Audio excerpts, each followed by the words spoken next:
Welcome to the Brave Parenting Podcast, an examination of the Bible and how parents can apply God's Word to raising children in a culture saturated with media and technology. Hello, everyone. Welcome to the show. We have an exciting show for you today. Chelsea and I are going to be interviewing Reagan Rose. He leads a ministry called Redeeming Productivity. Fantastic if you want to learn how to steward your time better, but also more effectively and productively. Make sure you check out his ministry. It's going to be a link in the show notes. But today, we're talking to Reagan about his experience after quitting social media a year ago. He recently posted a YouTube video on his channel about the 9 lessons that he learned being off social media. And it's really profound and I think very helpful, especially because Reagan is a dad of 3 young kids. And what he has to insight on into how he can not only be a better father, but just be more present, be in more community is really great. And so I think you're going to glean a lot from this conversation. It was really rich and deep. And so if you are someone or a parent who maybe it just the Lord has kind of put on your heart or the Holy Spirit's kind of convicted you that maybe you should just get off social media. Maybe you should just delete the app or delete your accounts. This is definitely a conversation for you. Or if you know someone else or you just want your kids to do it, this is it. You're going to love it. So without further ado, here's Chelsea and I and Reagan Rose. All right, Reagan, thank you so much for joining us. Welcome back to the Brave Parenting Podcast. We're super excited to have you back. And now last time we talked about video games. And for our listeners who may not have listened to that podcast, I'm going to show your book here because this is a fantastic book and resources still for parents to go back and kind of see a biblical theology. I would even say almost a little bit of video games to understand that better. We're going to put that link in the show notes. But for those who may not have listened to that, Reagan, can you just go ahead and introduce yourself, your ministry, your family? Tell us a little bit about who you are and what you do.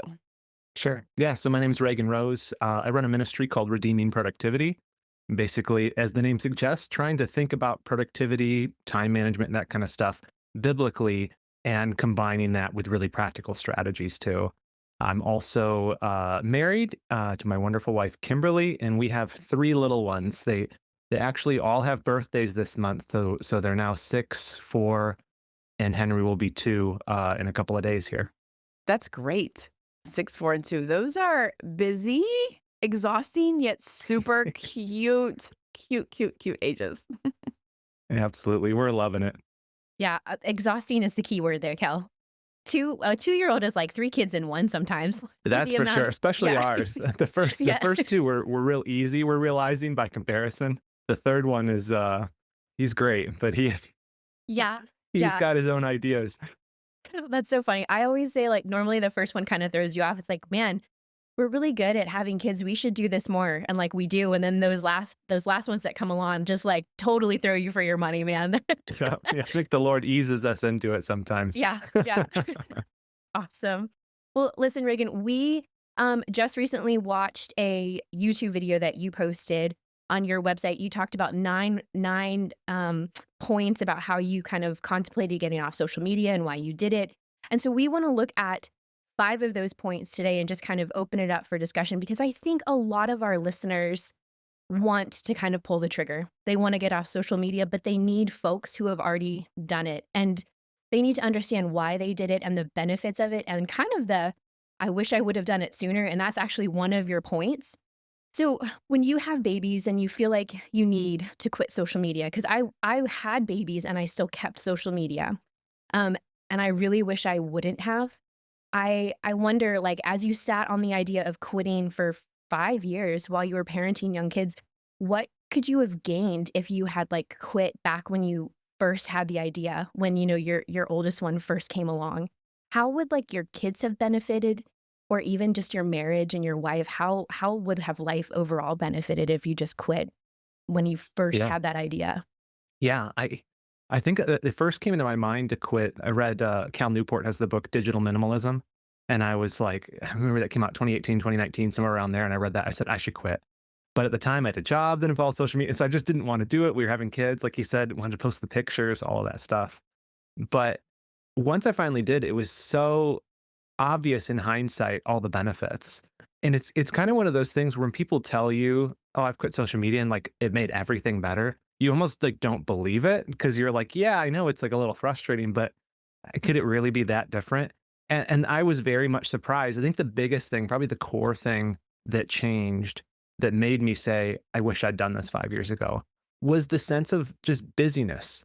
I don't think I could have put my finger on this until after I quit kind of with the information overload.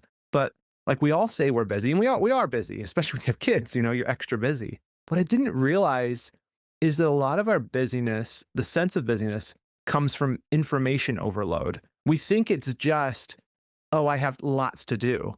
But it's also that you feel overwhelmed because there's lots to process, right? And so your brain's overwhelmed with information already when you have kids and you have a job and you have that stuff.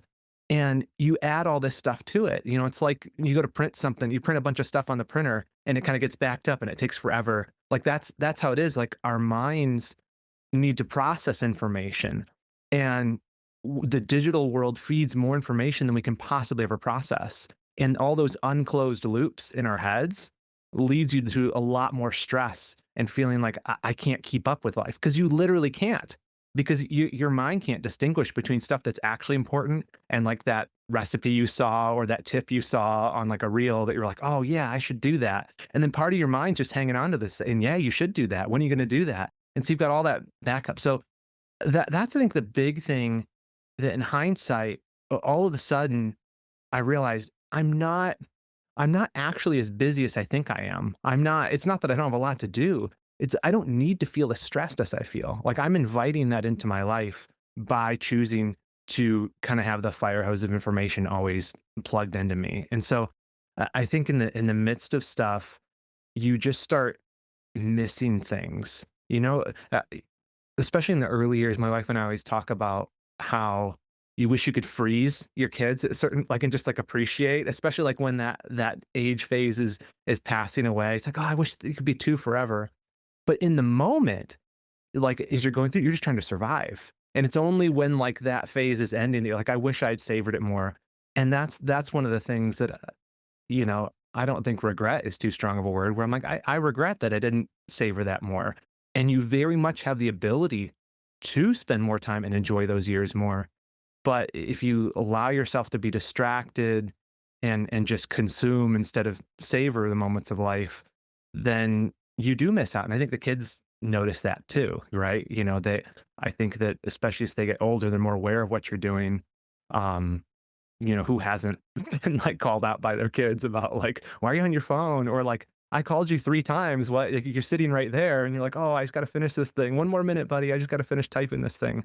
So a lot of those things are what made me say, hey, I should have done this sooner. I wish I'd done it way sooner. I wish I'd never really been on the apps, because whatever benefits, and there are benefits of social media, I think they're outweighed by the downsides, at least in my case. Yeah. So it's funny because as the older person here in the room, grandparenting has been such a eye-opening blessing for me, because it was like that when I was parenting. And obviously now I've experienced a little bit of social media. It's never really taken over too much of my life. But as a grandparent, I have all of that. Like I know to savor this age, and this age, because man, that flew by when I was, parenting. And so I think that's an excellent point, is because your mind is so consumed with not only trying to parent correctly as a grandparent, it's very different, but you're also thinking, like you had kind of mentioned, and I talked about this in a couple of podcasts ago, about all the people who are taking in all this parenting advice from reels. And you think about that, it's just like constantly going in your head, wait, what was the reel that told me how to do this or how to do this? Like young parents are saving all of this content. And like you said, you're constantly having that as almost like a background narrative in your head. And so I think that's a great point. If we really want to be present, we kind of have to silence that narrative by being off social media. Yeah. And I think a lot of the stuff, especially parenting advice you pick up online, there's a lot of great stuff, but a lot of it's conflicting information. And so then you end up, and I think that leads to stress too, is you're like, I don't know if this way or this way. They both had good arguments, but I don't have enough time to sit down and think through what I actually believe on this. And so you live in this world of cognitive dissonance about what you're actually supposed to be doing about this and at this age. And I don't think that helps, right? Because Yeah. you've never made a decision, and those unmade decisions are the things that make us stressed out and anxious. Yeah. And I think Chelsea's one of the best parents that I know of on this planet. And she is not on social media taking in all of the advice. She's literally getting it from scripture. And so, I mean, Chelsea, I think you would agree that when you don't, because when you quit social media, you silenced all of that. And I think, would you say your parenting improved? I think it did. Yeah, I agree a lot with what Reagan has said obviously already. I think it is. There's so much conflicting information out there. Um, and I find that social media is jealous for my attention. As God is like jealous for us and he wants our worship and our attention, social media Mhm. in the same way is jealous for us as well. And its end goal is maximum engagement, what we've always talked about, and it doesn't care how it reaches that end goal. And so if it means that it needs to come between you and your kids, it absolutely will Mm. Yeah. because it doesn't care about your kids. Yeah. That's a good point. So I just found that it held me captive in a very uncomfortable way. And I went through a lot of the steps that Reagan went through to get off social media as well. And I found that it just had to be a very Matthew, and I can't remember the approach. You cut off your right hand. It had to be that kind of approach. There was no, I can't have my cake and eat it too. It had to be very aggressive, if I'm totally honest. Yeah. I think that's so true. I think what you noticed or what you said about it, like it's jealous for your attention. Like it's almost like you're describing a false god or an idol. And I think this is the thing too. Like I don't think that social media is an evil in and of itself, but what I've come to my conclusion is for some people it's a very tempting idol of the heart.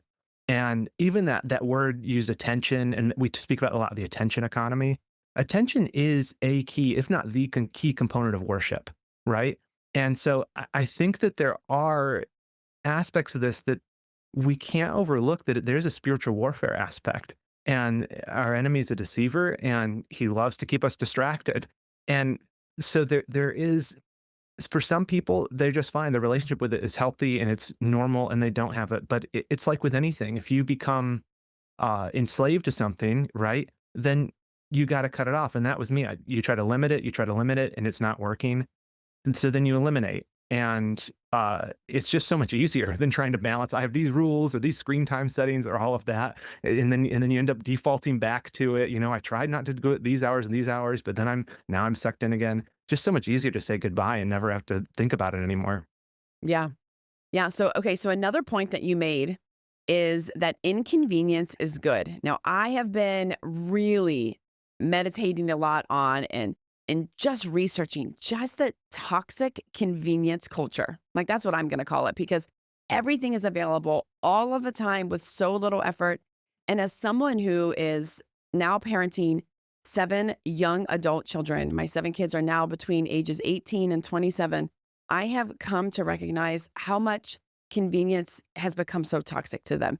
This idea that every time I leave the house, I need to stop and get something at a convenience store or Starbucks or a restaurant.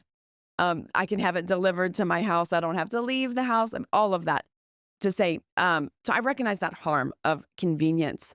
In your experience, how did quitting social media really shift your perspective on convenience in general? And really maybe how that taking advantage of every convenience that maybe social media offers, how did that maybe affect your parenting and your kids? Yeah, I love that term, toxic convenience. Yeah. I think that's so good. It's a good book title, isn't it? It is. I think you got to write it Oh my now. gosh. I'm right there with you on the convenience thing. It does seem like convenience is treated like a virtue in modern times. Yeah. Like everything is sold to us on the basis of this will make things more convenient. And you say, well, that's an unmitigated good. That convenience Always must be good. good. Mhm.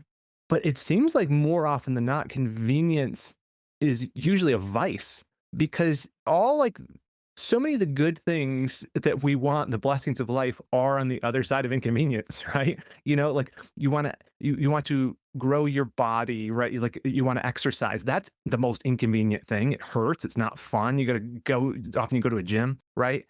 And that's inconvenient, but it leads to the results you want. Even education, that there are ways to make education easier, right? Duolingo, stuff like that, gamify it, whatever. But at the end of the day, actual learning does require effort. Like it's inconvenient. And so the way I think about it is like virtue, the things we want to grow in or grow in our kids require struggle. And so like as parents, like obviously I want to protect my kids from danger and from pain that's unnecessary. But I also, as someone who's trying to help them grow into godly little people and adults, don't want to protect them. In fact, I want to introduce them to the things that are hard in a good way, that are going to cultivate the character that they need to have. And so for me, my experience with leaving social media is it did introduce inconveniences. And I think that's one of the chief objections I had. And when I talk to people who are like, I want to quit, but like makes everything harder. It actually turns out that friction that it introduces is it helps you to grow. It helps you to spend more time on activities that are a little bit harder, but they're more the payoff is better. Reading, spending time with people, that kind of stuff. And in fact, I kind of started going down the road, and I've talked to other people once they left social media. Then they're like, "Well, why do I have this smartphone?" And that's actually like I'm at the place, right? I don't have a smartphone anymore because it was kind of this natural progression, and that's even more inconvenient. But in the inconvenience is where the growth happens. And so I want more of that. And especially with the kids, there's that, you heard the term anti-fragile, Nassim Taleb's book, Anti-Fragile. He has the famous like illustration he gives, and that is of these, they built this biosphere. It was like a self-contained place and they were growing trees there, and the trees kept falling over. And they're like, why? It has everything it needs. But because it was protected by this biosphere, there was no wind. And the wind helped the trees to grow strong so that they wouldn't fall over under their own weight. And I think about that a lot with the kids is if I want them to be anti-fragile, if I want them to be not slaves to convenience and just kind of little lumps of people that just want to do whatever makes them happy all the time, I've got to make sure that they have inconvenience as part of their life. They do the hard things. And how can I do that if I'm not modeling it myself, if I'm a slave to convenience too? Be better parents if we have these conveniences. And I think that's one of the greatest lies that Satan is telling parents now, that all of these conveniences of being able to just order dinner in and have it delivered, you're not actually you're not redeeming, to use your great ministry name, you're not redeeming that time in a God-honoring way. It just becomes one more thing that you're doing. Yeah.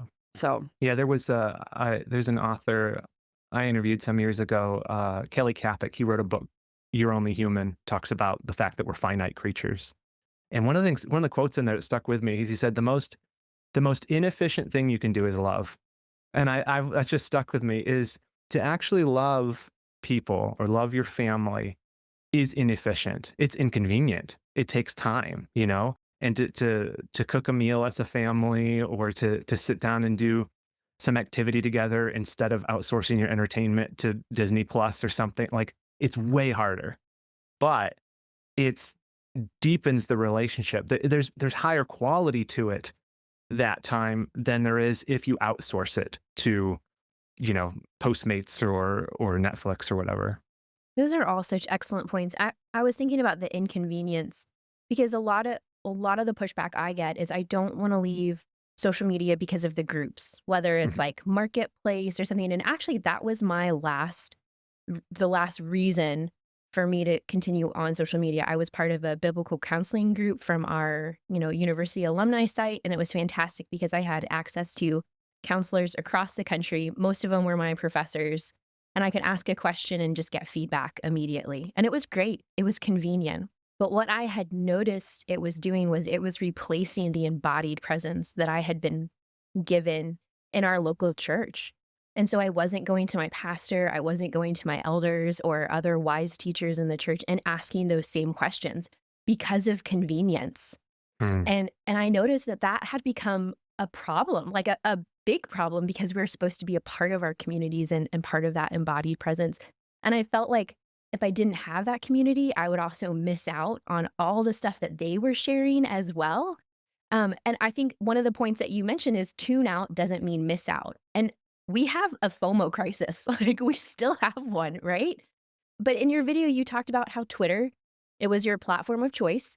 Um, how did you end up replacing like the news that you got or the happenings in the world with something else? Because Twitter, obviously, a lot of people get their news feed or their news now from their social media feeds, which that is a whole other concern in and of itself, right?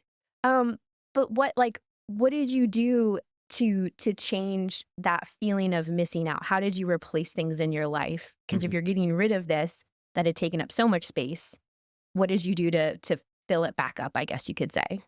Yeah, I mean, a lot of it I didn't fill back up, and that's been a good thing, I think. I realized you don't really need to know like 99% of the stuff that's going on out there. Like it just doesn't. I've heard people say, if it's a big deal, someone will tell me about it. Um, I actually worked in the news briefly, uh, and that kind of like you look behind the curtain of how news works and how you try to the news people, whether it's on Twitter or whoever, like the way you garner attention, one of the best ways is through like fear, right? My wife and I always joke, like you see the advertisement for the local news, and they'll be like, "Why blah blah blah blah is happening, and what that means for your children and your family's safety tonight at 11." It's like every single time it'll be some like inane thing, and it's like, and why that's gonna ruin your life, um, because fear gets you to pay attention, it gets you to perk up your ears, and so cutting back a little bit on the news by getting off social media is really healthy, I think. Um, I do I have a couple podcasts I listen to that kind of like have news, world, and events. It's a little 15-minute show. And it's like, okay, I know the big things. But for the most part, I just realized like you don't really need to know much that's going on. And it does, again, I bring up the subject of finitude because I think it's so important here is what little control God gives us in these lives that we have is for the most part, for most of us, it's restricted to time and space. And like you talk about being embodied, like the closer your proximity, the more power you have to actually make some kind of an impact. And like, I think that's most important of all with your family and with your kids. Like that's the closest you spend the most time and the most um, thing there. And I think uh, I I want to invest deeply, not broadly. That's the way I think about it. Is like I don't need to know about things like an inch deep, a mile wide about everything that's happening in the world. I'd rather know what's happening with my family at a deeper level. And I keep saying the timeless thing because you have to confront that there's a trade off. There's a trade off on your attention can only be spread so much. And if you give a big chunk of your attention to the digital world, you are taking some of it from the physical world. If you write from your church, from your kids, from your family. And so I what you're missing out on, let me flip it. What you're missing out on by staying on social media is that depth, is the time that you could have spent sitting and reading to the kids or listening to them. Especially with my kids are so little, they do the thing where they start to tell you something and it's like, and you're like, okay, 90 seconds. We're 90 seconds in, they haven't gotten the first word out, right? And I want that. I want to invest my attention in that depth because I want to cultivate that instead of just being the kind of person just spends every 5 minutes. I have to check my phone. I have to check this. I want to be a person of attention that invests deeply. That's the way I think about it. I think that that's a very good point for parents to recognize that ultimately I know their heart is always, I do want to invest deeply, especially the listeners that we have on our podcast, because they are parents who are engaged in this desire to have less screens, less media, technology, entertainment in their children's lives. And so we need that reminder that that depth of what we're seeking to do with discipling our children requires, it really requires that social media narrative and all of that information overload be gone. Be gone. You're right, because we can't read to our children for 30 minutes every night, which I think is actually like a kind of idealized standard.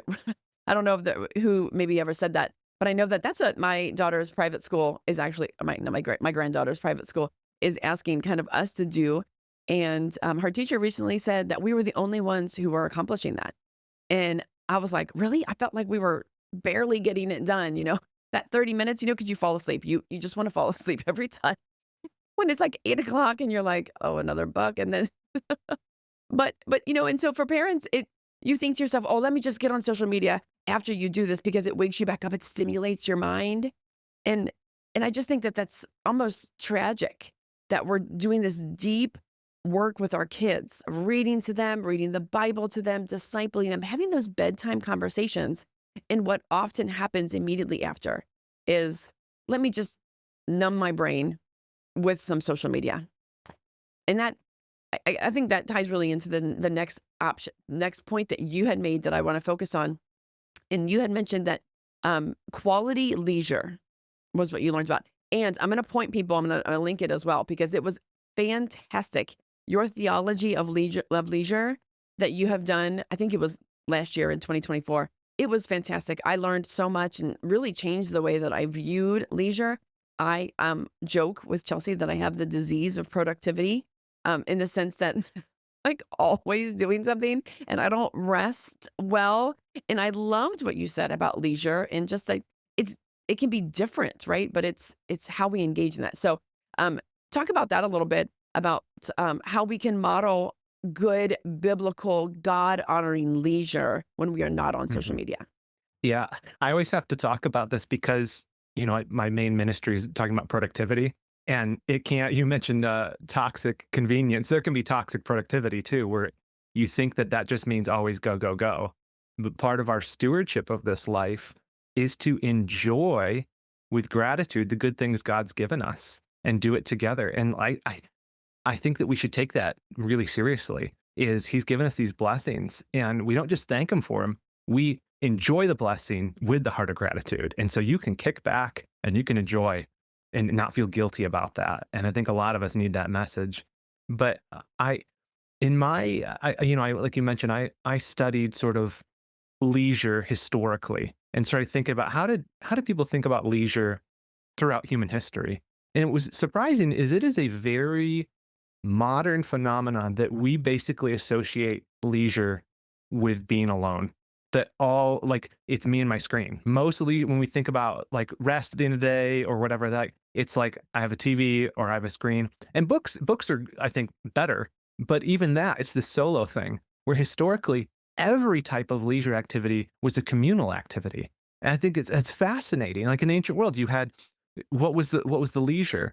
It was feasts. It was parties. It was you'd have people over. When they had leisure, they always did it in community or stuff with your family. I think it was Nancy Pearcey in the introduction to I think it's the introduction to her book Total Truth. She talks about how we've outsourced every aspect of life out of the home, right? Medicine, food, I mentioned entertainment, and that's kind of what I'm getting at here is the leisure part. Someone else does that for us. And what did we lose in that? We lost community.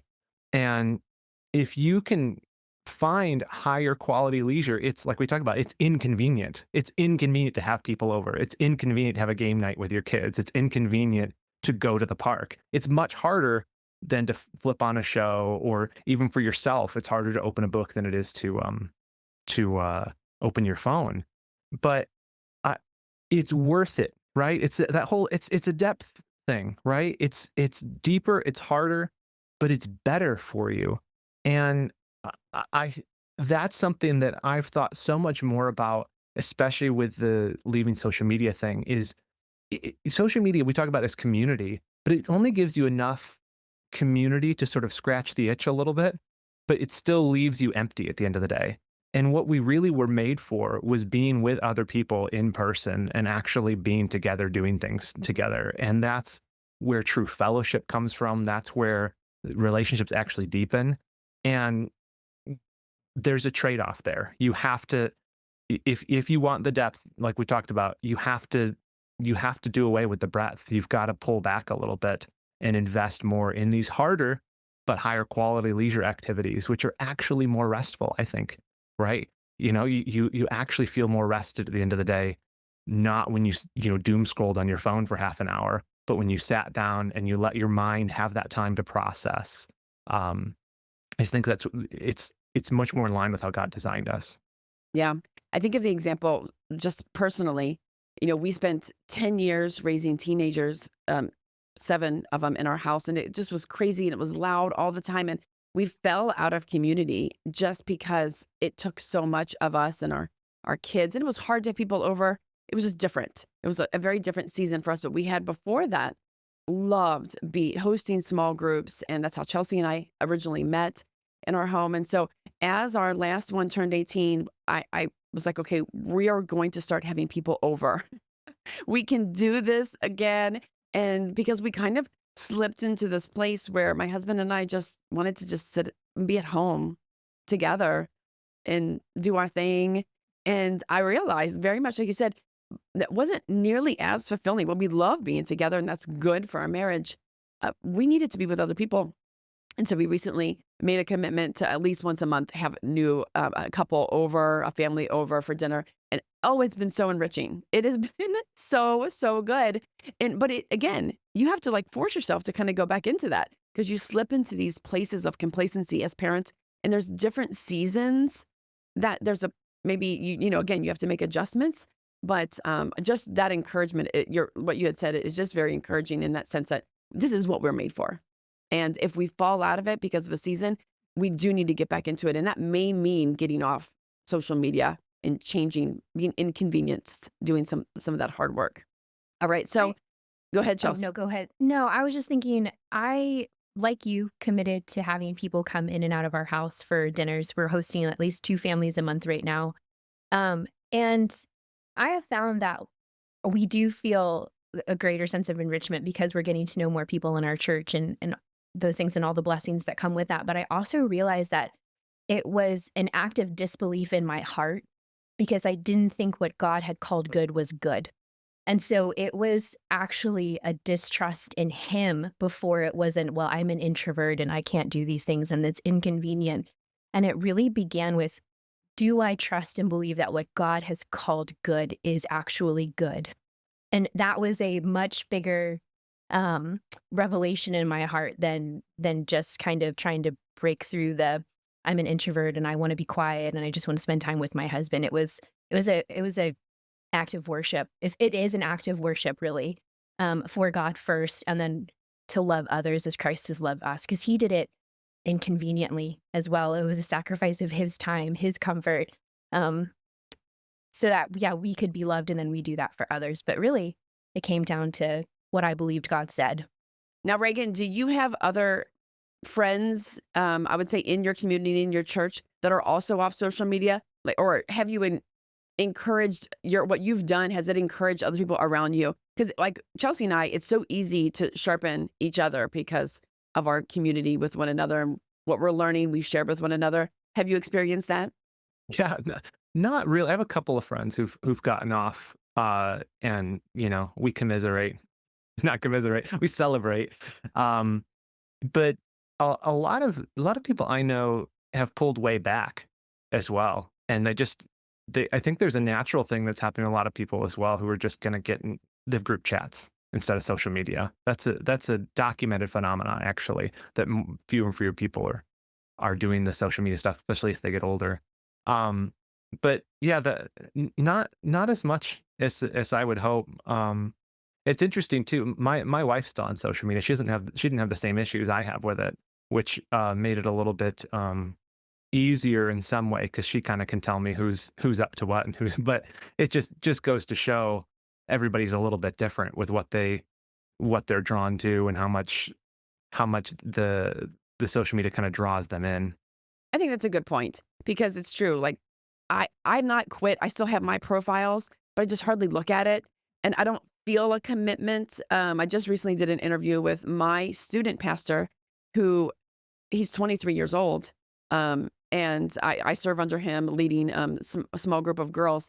And he recently had to delete his profile completely because God laid it on his heart that even though the app was deleted on his phone, it was still an idol. He still thought about what are people thinking about me because I'm not responding to their friend requests or whatnot. And so God laid it on his heart that it was an idol and he had to delete it completely. And so for some people, and that's a very important for us to recognize, you may not feel like this is an idol at all. You might be listening to us and saying, gosh, I don't know. I mean, I look at it maybe once a week or twice a week. Yeah, it may not be a problem. But those who are listening who know, like, the Lord has put it on their heart.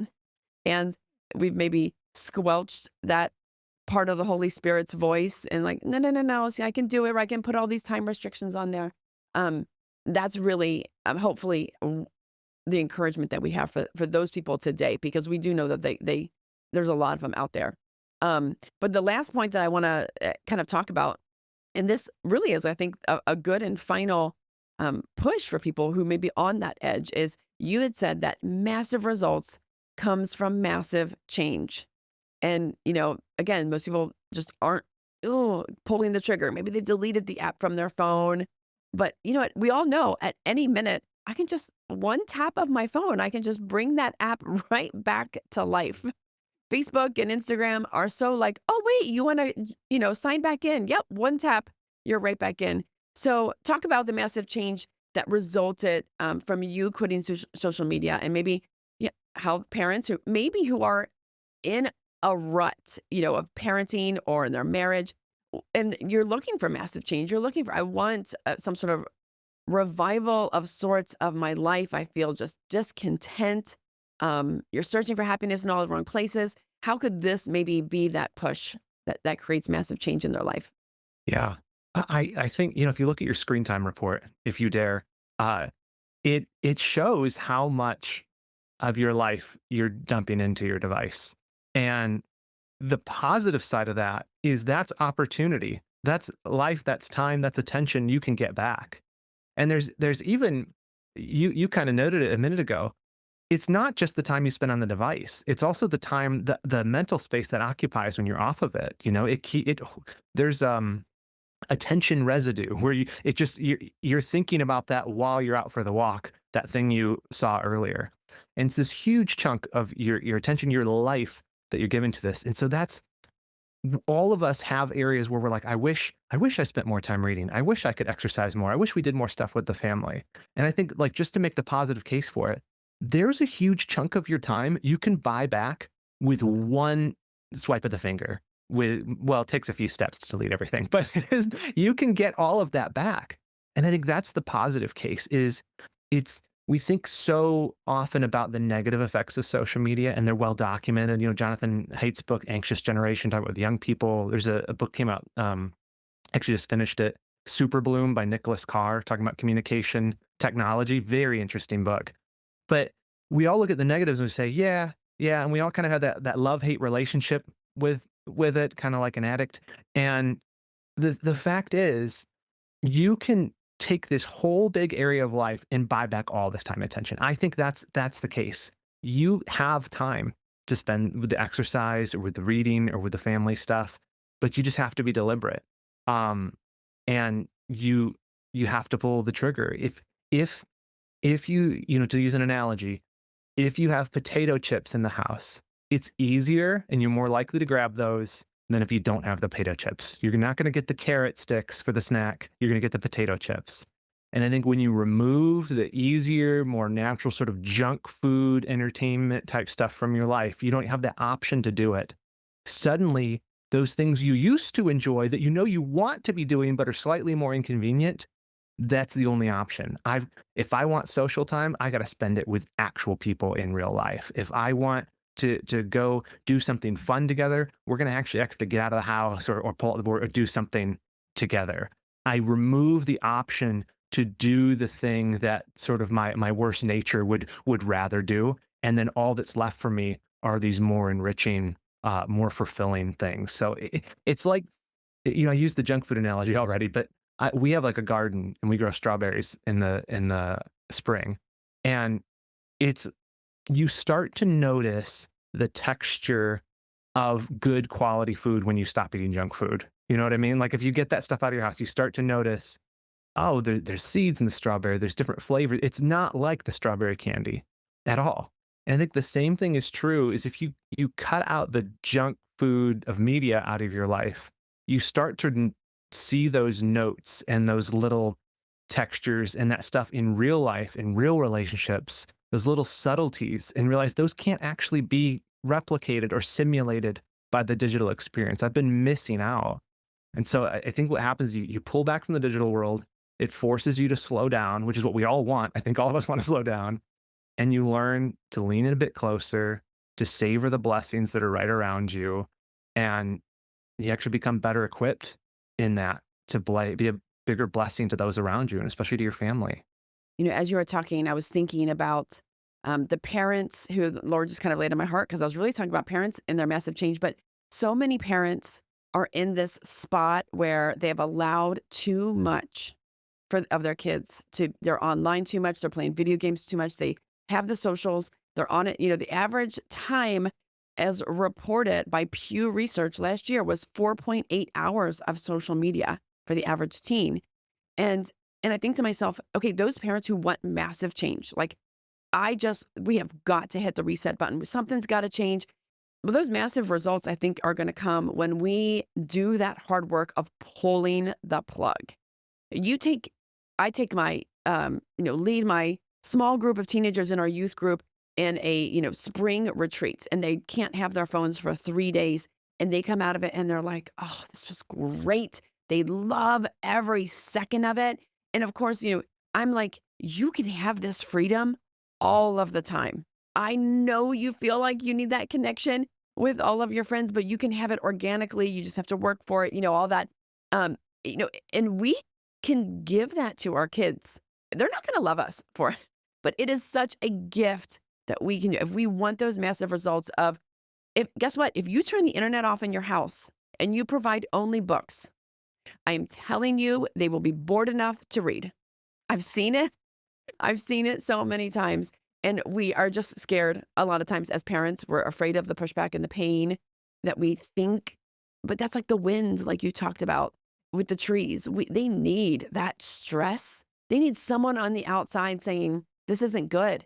And so before they turn 18 and before you don't have the ability to help them pull that trigger, you want those massive changes. You want the massive results. You need to make some massive change.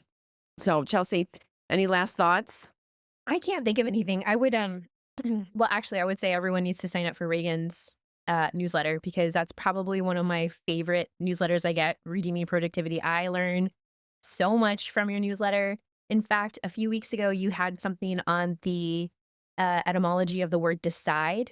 And I actually use it in counseling now because when we talk about putting to death the flesh, it comes down to a decision. And so now there's a little catchphrase from some of my counselees and I, and it's like committing little murders. I'm making little. It's kind of funny, but we all know where that comes from. It's because, well, Chelsea learned this thing from Reagan's newsletter, and now it's in her counseling. I'm glad to hear that. Yeah. Yeah. So I would say definitely sign up for Reagan's newsletter. And honestly, I would just encourage parents to pull the plug. It really is just a situation where if your right hand causes you to sin, just cut it off. I find that to be the best approach, and it's biblical, and I think a lot of us just wonder, like I said earlier, do we trust God enough to believe that his word is true and that we can apply it to our lives and actually live it out and do it? But we absolutely can. And so many of us want the better life. That's the problem with like tech optimism is we're all trying to find that better life, but the better life actually has already been given to us in Christ and it already exists. And if we can show our kids what the better life is now while they're young, when they're 18 and they decide that they want all the things that the world has to offer, it's just going to be so unsatisfying to them. Yeah. Yeah. Can I just say on that note is kids who are growing up as digital natives do not have the comparison. Like I'm in the place where I grew up and the internet kind of came into my life as I was growing up. And so I see both sides of it. And I remember what it was like to sit alone in my room and read. I remember what it was like to go ring the neighbor's doorbell and see if they were home so we'd go out and play and there wasn't any other options. Kids growing up today, unless you give them that alternative in their youth, they will have nothing to compare it to. They won't, you know what I mean? They won't know when they get older and they can decide for themselves that there's another way to live without being jacked in all the time because they never will have experienced it unless you give them that gift. Yeah. Yeah. That's a great point. Yeah, we do. And this is why we call it brave parenting, because you have to be brave and actually be inconvenienced. You have to do the hard work. You have to make massive, changes in order to see massive results.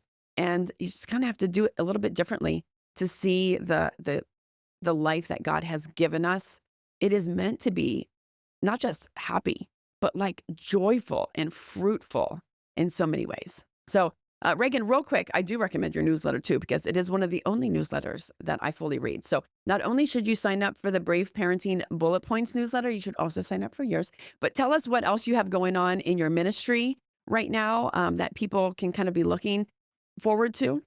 Yeah, so I write a new article each week, send out the newsletter. You can find it all at redeemingproductivity.com. We have like a membership program for Christians who want accountability in growing in their personal productivity in a way that honors God. And we just launched a new course curriculum called Waypoints to Well Done. That's a part of that. Basically 9 weeks. It's sort of the baby steps of Christian productivity. How do I build out my time management, my habits? How do I do goals effectively, set up my calendar, but do that all with this heart attitude of it's not my life, it's God's. I want to steward this well. And so we just launched that. So that's been exciting. That's great. Well, yeah, we'll definitely link to that in the show notes. Thank you so much for coming on and sharing your journey after a year of being off social media. I really do pray that it is an encouragement to all of our listeners. Thanks so much. Thank you. It's been great to be here.